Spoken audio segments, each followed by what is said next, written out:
The iPhone 16 Pro Max is the best iPhone you can buy right now. But is it worth $1,200 or 2.6 million naira starting price in Nigeria? Is it a worthy upgrade from the iPhone 15 Pro Max? By the end of this video, we'll help you decide if this is your next splurge or if you should wait for the iPhone 17 lineup. And so without taking much of your time, yo guys, let's get started. As with Apple, the packaging is simple yet elegant. The box is minimalist and prominently displays the Apple logo. You get the iPhone 16 Pro Max, USB-C cable, and some helpful Apple documentation. No charger as has become the norm for years now. Alright, let's talk about design and build of the iPhone 16 Pro Max. Spoiler, it looks almost the same as the iPhone 15 Pro Max, but a few tweaks make a difference once you hold it. First, the Pro line is where Apple loves to test new features, and this year's model shows experimentation. You're getting a slightly bigger chassis, a larger display, and even a new camera control button that feels like it belongs to a professional camera. Now visually, not much has changed.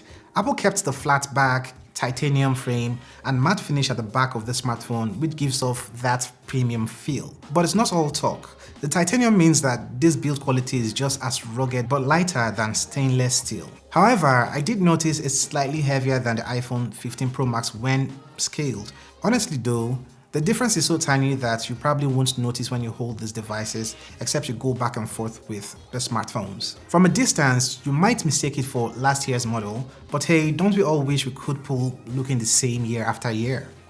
And of course, it's IP68 rated, meaning water and dust won't stop it. Whether you're lounging at the beach or accidentally dropping it in a pool, it can survive up to 6 meters underwater for 30 minutes, no sweat. I appreciate that the ergonomics still feel spot on even with the size increase.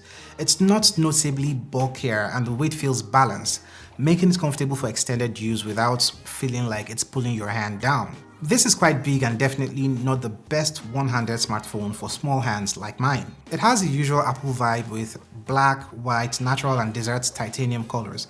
By the way, I'll be switching back to the black variant next week because I prefer that over the desert titanium here. And just like before, Face ID is your go-to for unlocking this smartphone. I was hoping that the new camera control button might double as a fingerprint scanner, but nope. Apple is all in on Face ID and I guess we'll have to live with it. Also, another thing I discovered about this button is the ability to use it to trigger other apps on the iPhone. Almost same functionality as the action button, though limited, but isn't that plenty of buttons on the iPhone 16 Pro Max? Anyway, the iPhone 16 Pro Max is familiar, but those subtle changes make it feel fresh enough, especially if you're upgrading from a model that's a couple years old. When it comes to the speakers, Apple didn't make significant changes from last year, but the speakers are still among the best on the smartphone market right now.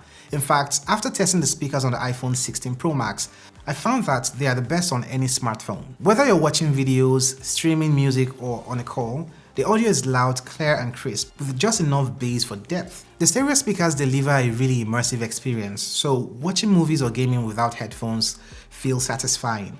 The audio experience also remains top tier, and that's what really matters with this device. Let's dive into the iPhone 16 Pro Max's display.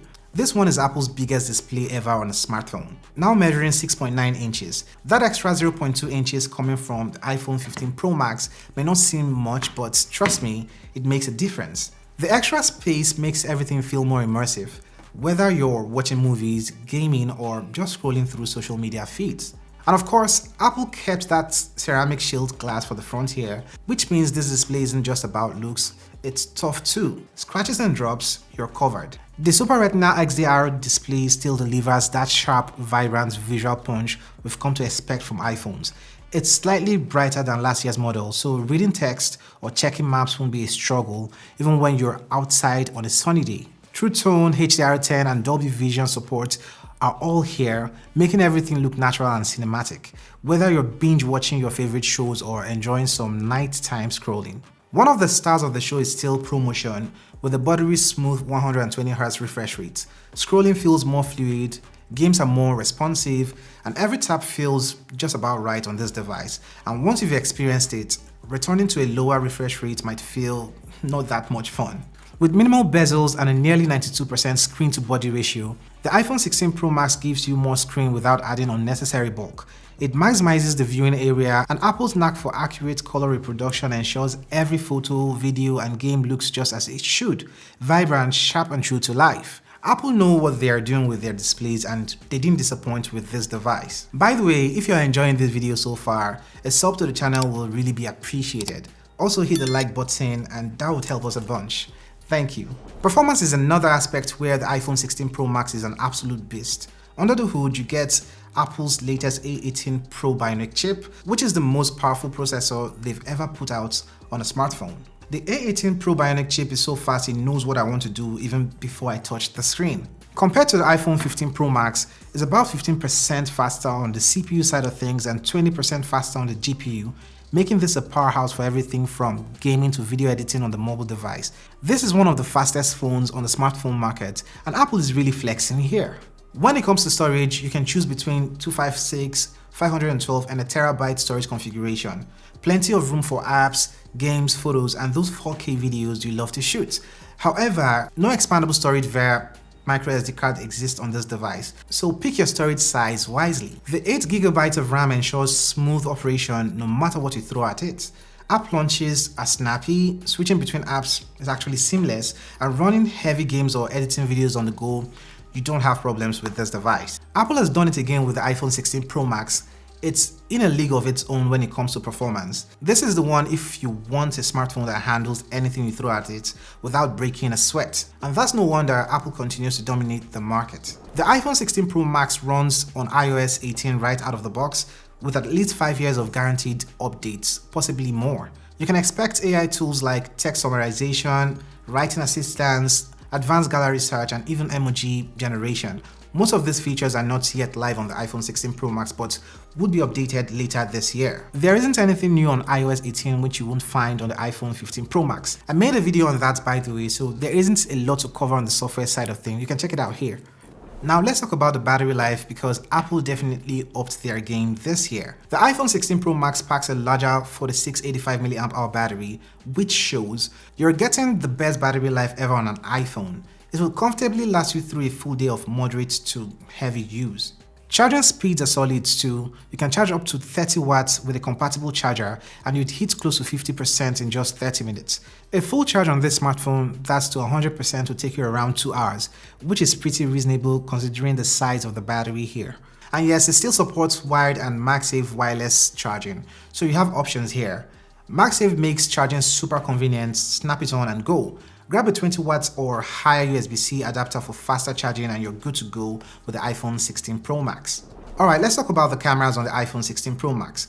While there are not huge changes this year, Apple made a few tweaks that make a difference if you're really into photography. The main lens is still 48 megapixels, the telephoto is 12 megapixels with 5x optical zoom, and the new standout here is the ultra-wide sensor, which got bumped up from 12 megapixels to 48 megapixels. That upgrade makes the ultra-wide more useful this year, especially when you're capturing landscape or macro shots.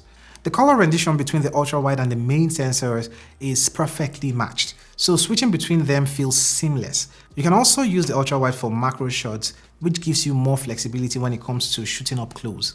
That said, the ultra-wide still struggles a bit in night shots. You'll notice the drop in quality here. The 5x telephoto zoom works great for capturing distant subjects with excellent detail. And even though the 10x zoom is digital, it still delivers surprisingly solid results. And here are more photos from the camera.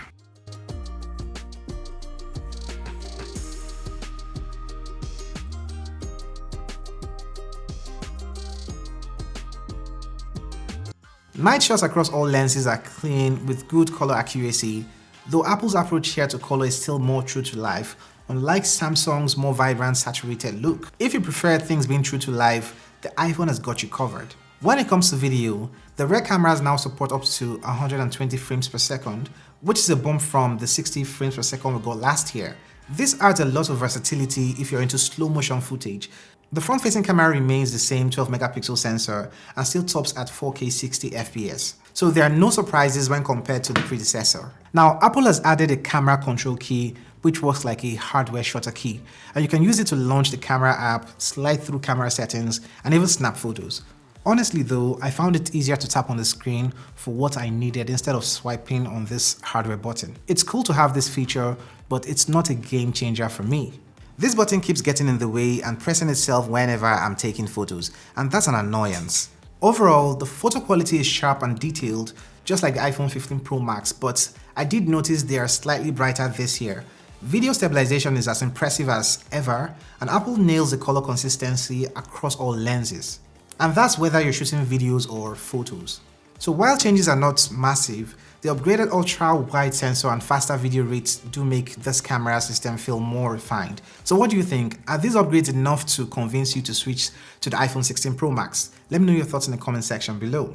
So the iPhone 16 Pro Max is the complete package. A powerful, stylish smartphone that checks all the right boxes. Whether you're into photography or you need a top-tier performance device or want a smartphone that looks and feels premium, this device delivers. But if you're coming from the iPhone 15 Pro Max, you'll notice performance upgrades only if you push these devices hard.